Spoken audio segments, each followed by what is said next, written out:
तर भगवान महावीरांची जी प्रार्थना आहे ती देखील आता या ठिकाणी जी म्हटली जाते आणि त्याला स्वतः धंगेकर जे आहेत ते उपस्थित झालेले आहेत।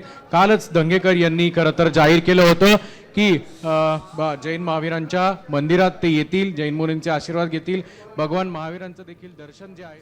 तर आपण पाहतोय धंगेकर हे जैन मुनींच्या भेटीला पोहोचलेले आहेत। गेल्या काही दिवसांपासून धंगेकर विरुद्ध मोहोळ हा वाद पेटलेला होता आणि त्यावेळेला त्यांनी काही ऑब्जेक्शन्स घेतले होते।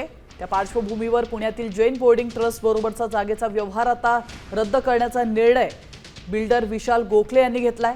जागेचा व्यवहार रद्द करण्याचा निर्णय गोखलेंनी ईमेलद्वारे ट्रस्टला कळवलेला आहे आणि त्यानंतर आता धंगेकर हे जैन मुनींच्या भेटीला पोहोचल्यात। तिथली ही लाईव्ह दृश्य आपण पाहतोय। तर नैतिकतेच्या मुद्द्यावर व्यवहारातून बाहेर पडण्याचा निर्णय घेतल्याचं गोखलेने म्हटलं होतं। याशिवाय जैन धर्मियांच्या भावना दुखावायच्या नव्हत्या असं देखील त्यांनी स्पष्ट केलं होतं आणि त्यानंतर धंगेकरांनी निश्वास सोडलाय आणि एक प्रकारे आनंद व्यक्त करण्यासाठीच ते जैन मुनींच्या भेटीला पोहोचलेत। गेल्या अनेक दिवसांपासून धंगेकर विरुद्ध मोहोळ हा वाद पेटलाय।